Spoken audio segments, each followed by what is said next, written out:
Chiming in with me. We're gonna get this thing started. Running a little behind, but we're gonna do it how we gotta do it, the way we're supposed to do it. Got a lot of things going on in the world. Got a special guest on the line, and hey man, it's a great day. I think somebody canceled winter on us here in Georgia.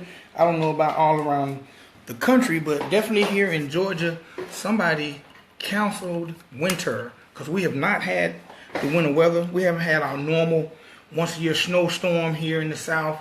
But hey man, let's get this thing going. Let's get it crackalating. One time, what's up, Sandy? I see you on the check-in. All right. Ridin Durty Radio right here on blogtalkradio.com. Again, one time for WRFG 89.3 FM, our FM radio home for over 15 years. Ridin Durty Radio was definitely launched there. But before we get this thing rolling, I got to let y'all know about our wonderful sponsors, the people that make this show possible. And we have new sponsors. So we're going to start this thing off real quick. First and foremost, our longest reigning sponsor, people who've been with us since day one, Dr. Juice Cleanse. That's right. Dr. Juice Cleanse is a natural juicer that will help you. They almost promise you that you can lose 25 pounds in just 10 days. That's right. 25 pounds in 10 days by using Dr. Juice Cleanse. But also Dr. Juice Cleanse helps fight off parasites in your body. It helps stops aging. It does all kind of wonderful things for your body, but I'm not going to tell you because I want you to go over to drjuicecleanse.com and tell them Vic XL and Ridin Durty Radio sent you. And hey, it is what it is. One time, I got to shout out one time for my lovely daughter, Ashley, for checking in. Hey girl, I see you. Love you. Hope you're having a good time off in North Kakalaka. All right. Now, next sponsor of the even brand new sponsor, sneakerbox.com. That's right. Sneakerbox.com is a monthly sneaker service subscription. That's right. Every month you'll get a wonderful box of sneaker paraphernalia, socks, cleaners, shoestrings, all kind of cool things, man. So please log on to sneakerbox.com, get you a subscription, and start receiving hot new sneaker merchandise, especially for all my sneakerheads. All right, now I got my new sponsor right here in my phone, but I gotta put it up. One time for Tony Quick. That's right, Tony Quick. She is the proud owner of Quick Tax Service. That's right, your boy Vic XL had to get his taxes done like everybody else, but one time for Quick Tax Service and credit repair. If you need your taxes done, your credit repaired, make sure you dial 404-585-1704, 404-585-1704, and ask for Miss Tony Quick. She will get your taxes and everything rolling. All right, ladies and gentlemen, boys and girls, again, thanks to everybody who's logging in right now on Facebook Live. What's up, Ken? My man Ken Roberts. What's happening with you? And I'm going to bring on our lovely guest right about now. All right, ladies and gentlemen, boys and girls, on the line I have author Miss Eisha Coutee. How you doing this evening? Hi, I'm well, thank you. How are you? I am doing good. Did I say your name correctly? It's a common mistake. Yes, it's Eisha Coutee. Eisha Coutee. Yes. Okay. Yes, the E is silent, no L. Eisha. Okay, I won't mess it up again. Eisha Coutee, ladies and gentlemen, on the line. Yes. Author of books, and we're going to get into your writing. And man, I was reading your bio, and your bio is all about love, and especially black love. So that's something we need more so now than ever. We need more love. So let's start by me asking you, where are you from? I'm from Bay Area, California. I was raised both in Richmond and Oakland, California. All right, being from the Bay Area, I gotta ask, do you hyphy? Do you ghost ride the whip? I don't, but I do listen to hyphy music. I can hyphy dance, yes. But no, I don't ghost ride the whip. No. Okay, what was it like growing up in the Bay Area? Oh, wow. It was wonderful. You know, It was wonderful. A lot of great things happened here in the Bay. Before my time, it was known for jazz in the downtown Oakland area. So there's just a lot of history, a lot of rich history here. And I just think if you remember the movie, I'm sure most of us do, The Wood. It resonated with me because it just reminded me so much of my own childhood, around that time. So I enjoyed it. I wouldn't choose any other childhood, really.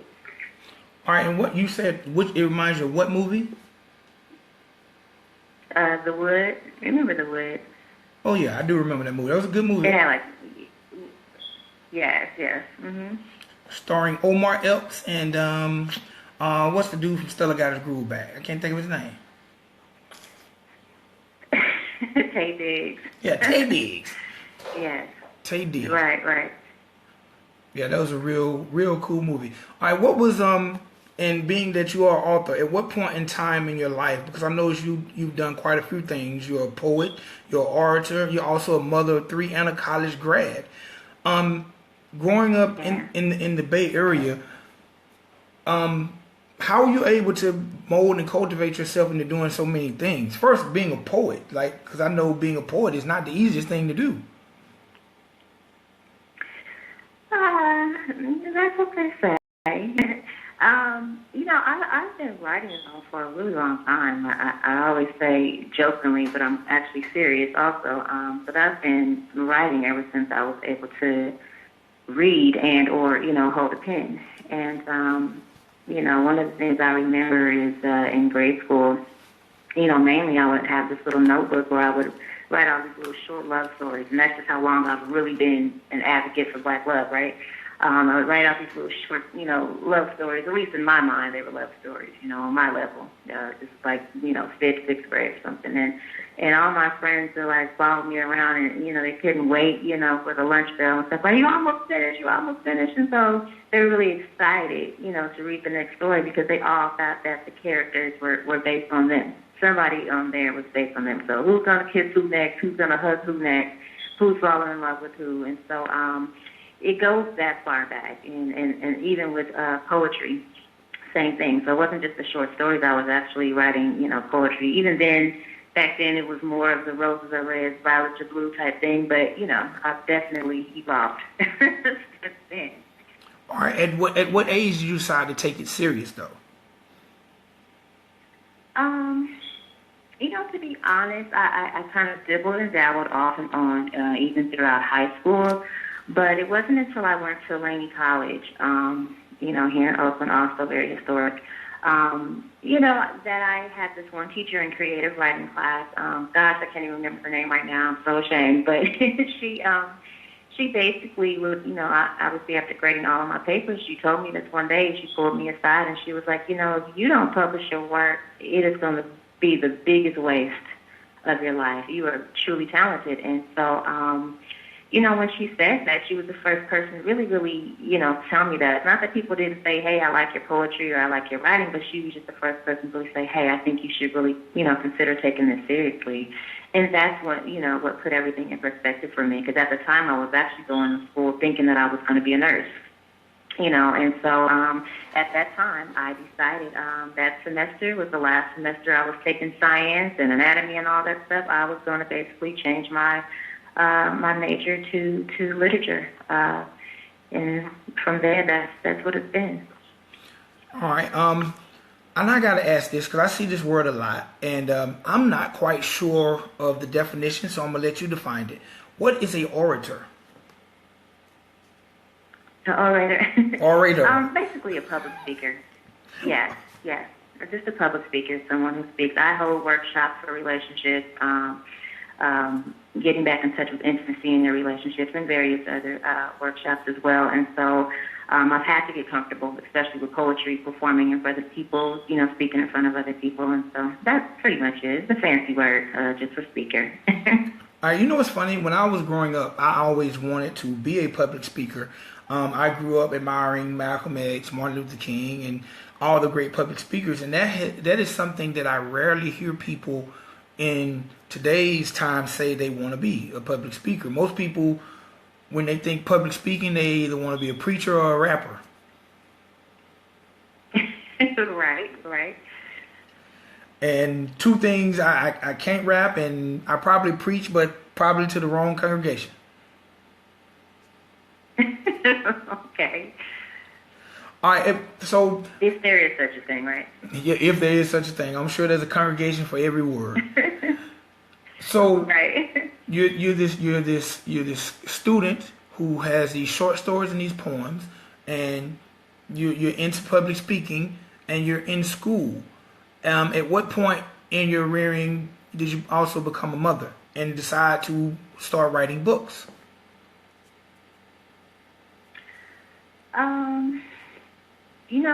I wrote my first book, I'll say, it was in college. And I remember I had 200 and something pages of this particular book. And that's, oh God, I feel like I'm telling my age now. That's when we still had floppy disks, right?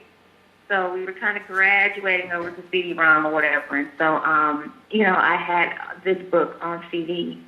And actually, I just remember I was going every day because at the time I didn't even have my own computer. I wrote all that whole book when I was at school, like after classes, or, maybe over to a friend's house or something like that. But I didn't even have my own computer at the time.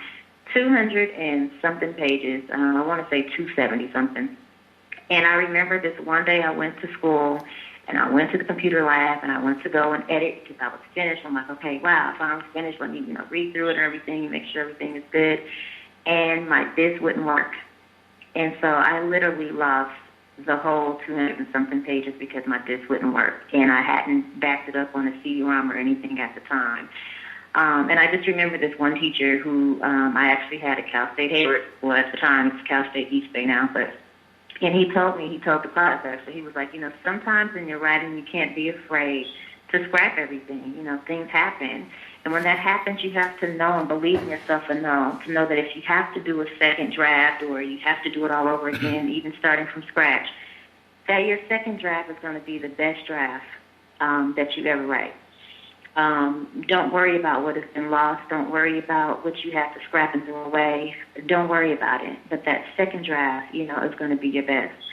And so it was from that I actually wrote my first book, which was entitled Sisters, Friends, and Lovers. I took the same characters, but I just kind of turned it into something totally different, and it just kind of grew from there. I waited late to become a mom. I thought I wanted to wait, and do it, grow up in the church. You want to be married first and, have kids and, do it the quote-unquote perfect way. In life, in a way, there is no perfect way, right? We're the authors of our own reality. And so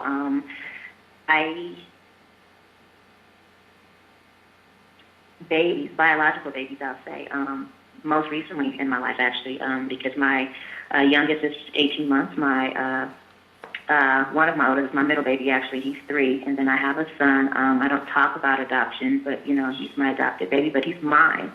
And he's actually, he's grown. I'm not going to tell his age, and I'll be telling mine.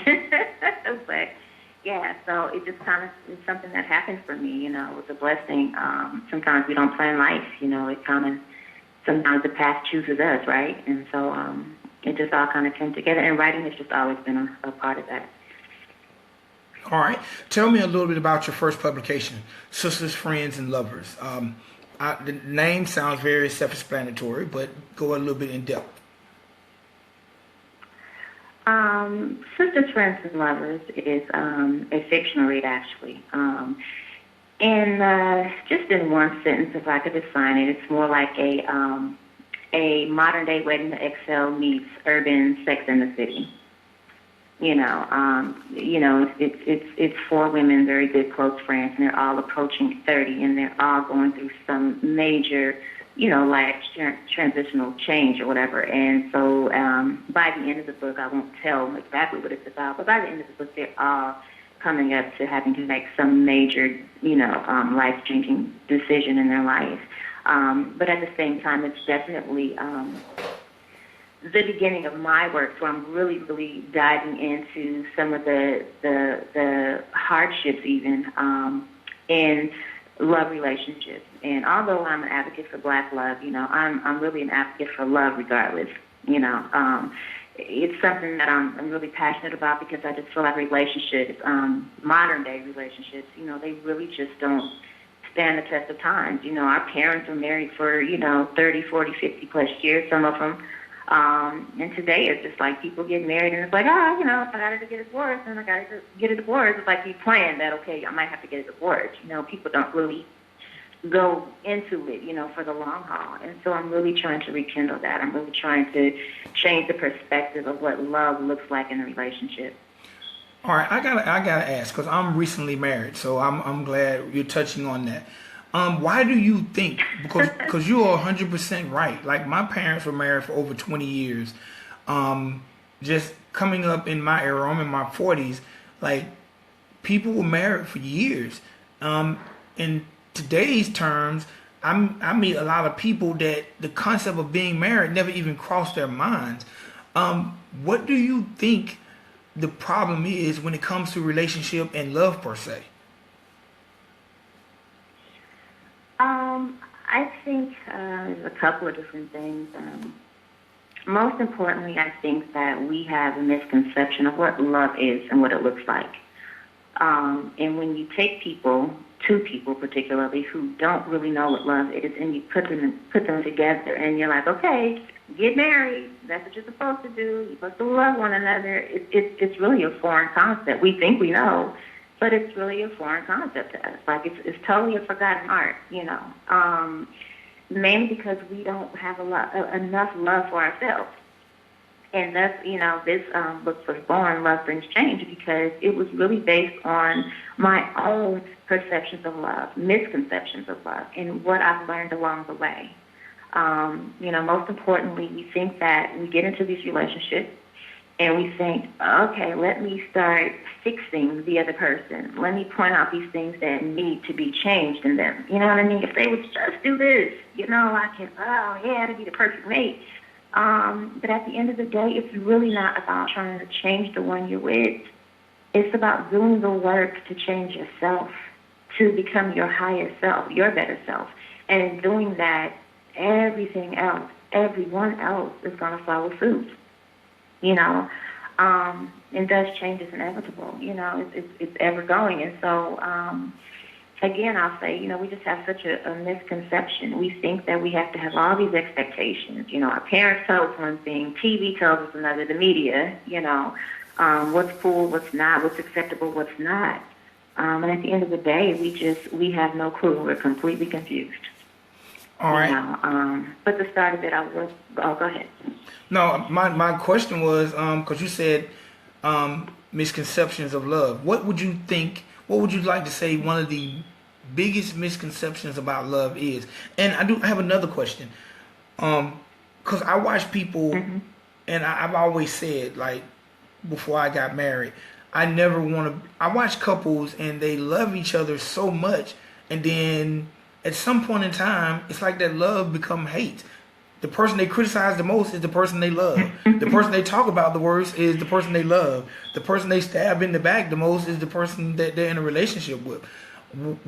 Where do people tend, or why do people tend to cross the line from love to hate, but still be in a matrimony of a relationship? Yeah. My personal experience, my personal opinion is, again, we place conditions on love.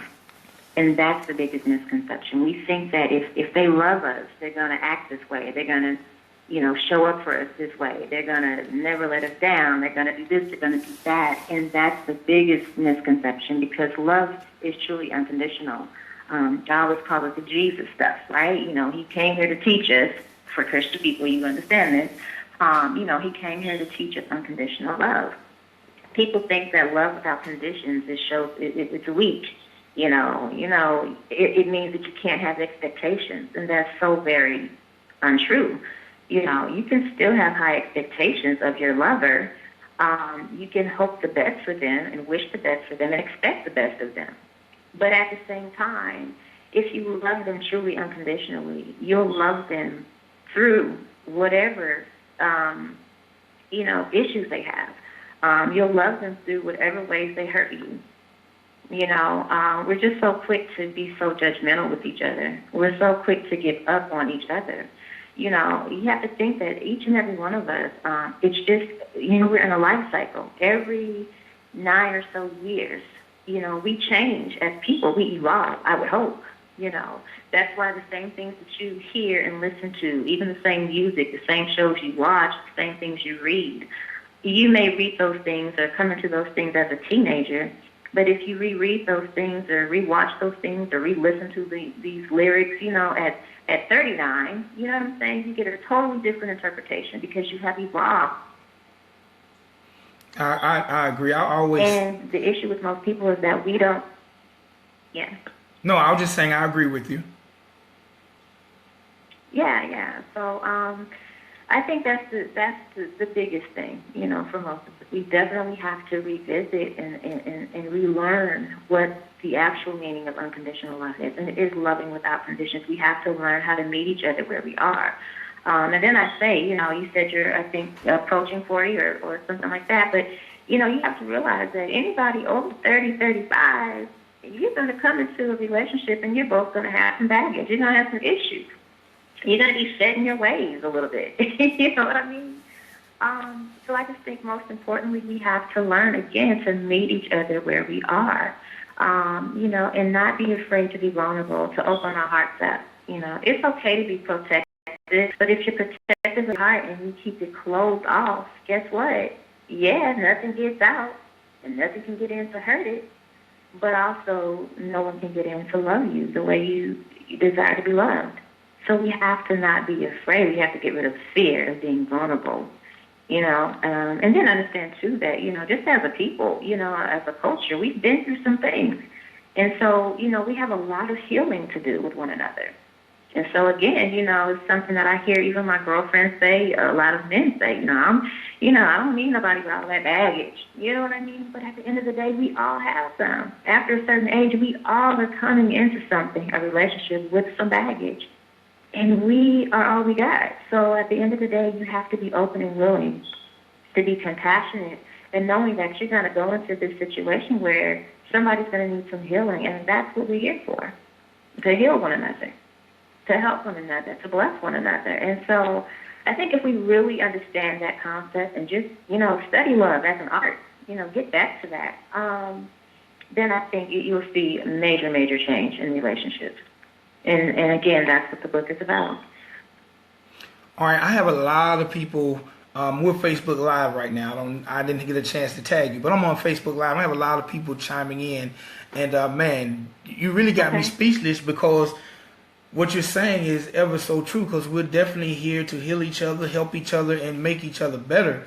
I think a lot of times in building relationships, we let ourselves override the person we love, and I know in my relationship. Part of me getting into my relationship, I wanted to love someone, if not more, just as much as I love myself. Because I never want to be the person who feels like I'm the dominant of this relationship. It's about me and them, that person and myself. So, it's definitely unconditional love. Yeah.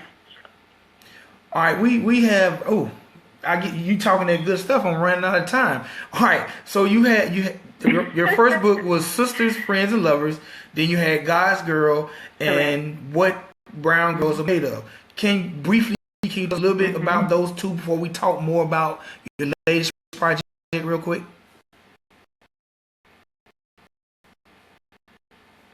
Yes, God's Girl is originally for really about what's loving yourself as you are, knowing that you are God's girl. You know what I mean? Some people think it's a little controversial to say that we are God's. But, especially, in the Christian community. But the book kind of just goes into that and just lets you know, it more or less helps you to redefine your relationship with God and how you actually view God's source, and yourself. It also tells you that, you don't have to be perfect. Like, none of us are perfect. A lot of us stay away from the various, religious practices because we feel like we're not perfect enough, we're not ready enough. But it definitely helps you to kind of get in there and do the work for yourself, look at self, and really fall back in love with yourself. That's the main the main thing. You know what I mean? The main blueprint to actually realizing who God is for you. What Brown Girls are made of is actually a book of poetry. So those are my collection of poems over the, I'm going to say the last, about last 7-8 years. Some I have performed, publicly, and then some just from the archives. And so, really wonderful read. It just really goes into the heart of Black women and the things that we've gone through, and most of us, can actually resonate with, whether it's just, from how we've grown up. Just like I said, kind of reminds you of, if I could take a snapshot of some of the scenes in the wood, you know what I mean? It would kind of remind me of actually what Brown Girls are made of is, because it's just from childhood to adulthood, a lot of the things that we go through, both as women and men, it's not just for women. So, yeah. And then the current one, of course, is Love Brings Change, and you already know that one particularly is just really about, falling back in love with self, understanding the true concept of unconditional love. So the subtitle is Getting the Love You Want from the One You're With. Okay. Now, all your literature is self-published, correct? Correct, yes. And the name of your publishing company is, because I want people to know, because I have all walks of life. This show started off 15 years ago based on hip-hop, but now I do a lot of authors, just different walks of life. I tell everybody if you have a story to tell on the platform for you. But talk a little bit about self-publishing and the name of your company. We're going to go a little bit into overtime because I want people to hear about it. 90 seconds. Naked Truth Publishing is the publishing company. Self-publishing for me is the way. You just have so much more control over your own creativity, your timelines, your, whatever it is you want, you pretty much are the main controller of that, and that's why I love it, And then when it comes to royalties, oh my goodness, it's a vast difference, So 60 seconds. I just enjoy being able to speak my mind, to speak freely, and not have to be so conservative. You know what I mean? Again, I say I use the word control, in what it is in my creativity or whatever. So I would suggest it for anyone who's, coming into authorship to definitely go the self-publishing route. All right, I definitely have someone who's watching the show right now who has written poems. If they wanted to publish their poems, how would you advise them quickly? Can you repeat that? I'm sorry, I didn't hear it clearly. I know for a fact one of the people that are watching us on Facebook Live right now has a collection of poems, and if they were interested in publishing their poems, what would be your suggestions? 10 seconds. In publishing anything, the most important thing is start to finish. Be consistent. We all have a story to tell, and it's worth telling. And so, if you have a collection of poems that are already, written, then the next best thing to do would be, for me, I know the way that I came across self-publishing is just doing the research. I went online, I found some companies that actually self-publish.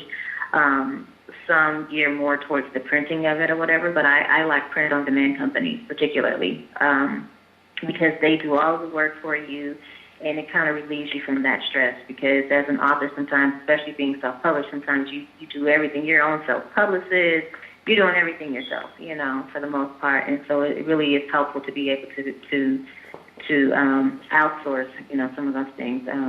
So again, I would say definitely go online, find which company works for you.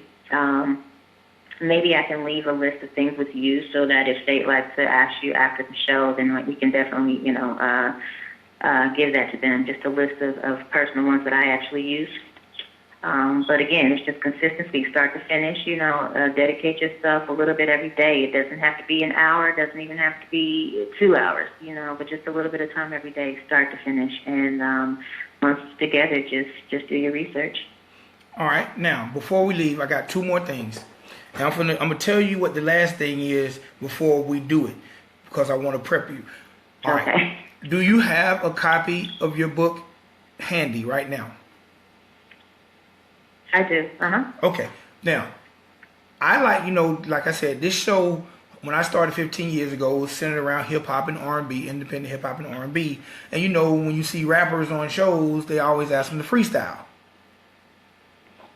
Well, Right. well, since I interview a lot of authors, I like to do what I call the author's freestyle, and I have them read a portion of their book. And it doesn't have to be a lot, just something to grab the people to make them want to go get the book. Okay? Okay. Hold it now. I got you. That's how I want to end this interview, with you reading something from your book. I basically want you're going to start off with the name of the book and your name and give us an insert. That's how we're going to take these people away, okay? Now, why you didn't tell me that ahead of time so I could have got my glasses on? Then it wouldn't be a freestyle. No, it's good. Then it wouldn't be a freestyle. But right. But I got you. But before we do that, and I like to think I'm the only radio show that does this like that. I incorporate the hip hop into the everyday life. But before we even do that, and to give you time to get your thoughts together, let the people know how to find you, social media, website, where the book can be found. Just let them know everything they need to know about you. Okay. Again, the title of the book is Love Brings Change, Getting the Love You Want from the One You're With. It's available at Amazon.com, also Kindle Nook. And then you can also purchase it from my personal website, which is www.eishacoutee.com. All right, and do Twitter, Instagram, any of that stuff you want to give the people? Facebook? Oh, yeah. Yeah. Same thing. Facebook.com/Eisha Coutee, which is spelled again EISHACOUTEE. And Instagram is the same, EISHA_COUTEE. All right, now I want you to take us away with your author's freestyle. All right. This particular chapter is entitled Things We Take for Granted. Isn't it funny how we tend to take so many things for granted on a daily basis? For instance, the trees blowing next to our homes or even in the distance. We are so dependent upon the relationship to us, and yet I bet the majority of us have never once thanked them in prayer or thought for the very fact that if it were not for them, we would not even exist to breathe clean air. And what about the bees buzzing past our ears ever so often? How we rely on them so crucially to pollinate our fruits and flowers, and yet our only reaction to them is to run or swat at them in fear of them hurting us, instead of recognizing that they too are just scurrying about their own way in their own business. We jump into our cars to beat the commute, travel over bridges, transfer BART trains, and walk to work always in a rush, barely speaking to our neighbors, less known passerby. When all it would take ever is a smile, a wink of acknowledgement, a thank you to the BART attendant or the bus driver who got us to our destination on time and safely. All it takes is a small tip of appreciation to the cab driver or to the server at the restaurant. But that's what they get paid to do, right? Has it ever dawned upon you that every person who does a job, however clean or dirty, however highly or lowly in our own warped opinions, but every single job is a necessity for one person or another? We all need each other. Yes, every living thing in existence needs something or someone for its very survival. But we are so selfish and self-centered that we have forgotten to just simply give thanks for even the little things, like the rooster might be down the street owned by some neighboring family, who serves as an alarm clock, even if it is to a fault. Or even to the shooting that happened the city over that left one young man in some critical condition and another badly wounded, not just physically, but emotionally and mentally. And yet we forget to kiss and hug our own parents and our children every night, forgetting that tomorrow is never promised to anyone. We fuss and fight about our own dysfunctional relationships, forgetting the very role that we play in them. There are no victims and no villains in relationships. He or she is not the bad guy, maybe just the wrong guy. And it is us who keep ignoring our God-given gift of discernment or intuition and going against our common sense to move on. So it is much easier to play the blame game, isn't it? So what am I really babbling on about? Gratefulness, gratitude, give thanks. Something so simple yet so ignored in our society. Give thanks to every tree and bee and relationship and parent and friend and bodily function and all the little things in your life, for each day within itself is a blessing. Each day we are given a small moment by God where we can change the rest of our lives, or at least touch someone else's. And I'm afraid that if we all keep missing them, we too will be amongst the living dead. Wake up. Give thanks. Get busy living or get busy dying, but get busy. Live, love, and laugh, and do it all over again and again until you get it right. And it becomes natural. And that's it. Thank you so much. Much success to you, and thank you for coming on the show. Thank you for having me. All right.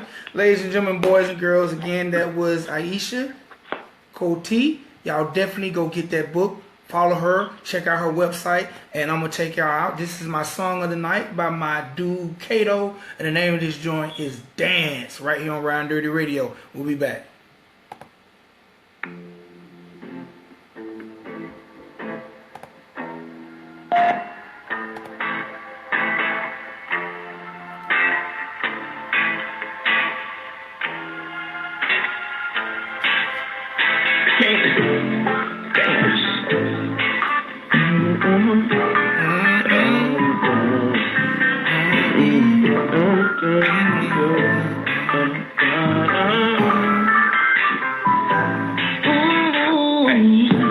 Now what you standing on that wall for, baby?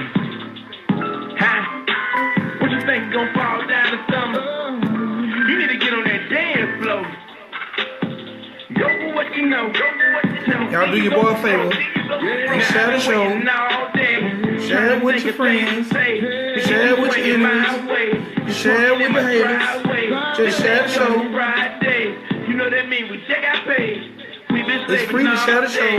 Never share the parlay. That we could be the You're welcome, Sandy. Tell Dawn I said what's happening. What's up, Chris Bell? What's up, Nanook? What's up, B-Mo? What's up, homeboy? No, I haven't changed my numbers. Just every time you reach out to me, it's probably when I'm asleep because I work night shift. What's up, Anna? Again, what's up, my daughter Ashley for checking in? What's up, Extra on the check-in? It's my new dance, the Big Tail. I ain't gonna do too much, y'all be done stole it. Like you trying to prove something, you better dance.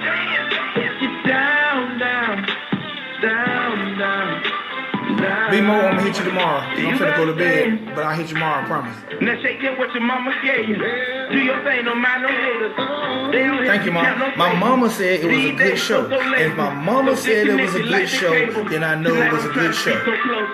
They gon' think we dead in the neighbors. You better dance. What's up, G Bentley? I'm waiting for some music, man. You playing?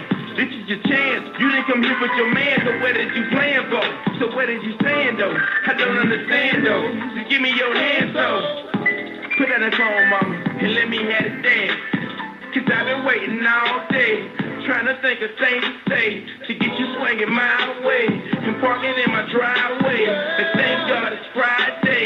You know that means we check our pay. We been slaving all day, and now it's time to parlay. Look. That we could be the I think this record is a hit. I really need y'all opinion. I think this record is a hit record. And I just go find me someone else. But it's a party, baby. And I can't stand. Share. Like you trying to prove something. You better dance. Ain't did what you came for. Put out that phone, baby, and get on that dance floor. You better dance. Move some. Like you trying to prove something. You better dance. Get down, down. You better dance. You better dance. One time for Cream Team. G Bentley, tag my man Kato. Let him know he was the hit pick of the night on the Ridin Durty Radio Show. You better shake it like a screw loose. Get on the floor and do whatever you do. Let me tell you, all you rappers out there, don't be afraid to share somebody else's stuff, man. You might receive a blessing. Don't be scared. Imagine how many people y'all go on their site and share your stuff, then share somebody else's stuff. Don't be scared. Share the show. It might enlighten you. It might make you feel better. This show is about love. We all need more love. Real unconditional love.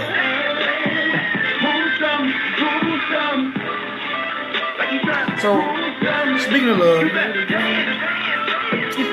I'm about to get up out of here. Gonna hop in the shower, gonna hop in the bed, and get my cuddle on. Alright?